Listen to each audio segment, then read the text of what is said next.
మౌలానా ఖలీలుర్ రెహమాన్ సజ్జద్ నుమానీ ఈయన పేరు. All India Muslim personal లా board కీలక సభ్యుడు కూడా. మిలాత్ టైమ్స్ అనే మీడియా సంస్థ యొక్క 10వ వార్షికోత్సవం సందర్భంగా కాన్క్లేవ్ 2026 లో ఆయన ప్రసంగించాడు. మన దేశం గురించి మనకు తెలియకపోవడం అనేది మన అజ్ఞానం.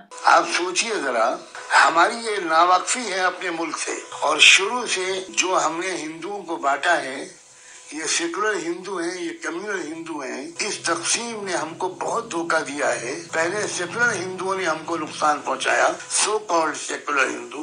अब वो लोग जो फासिस्ट हिंदू हैं, उनके हाथ में उन्होंने मुल्क को परोस दिया।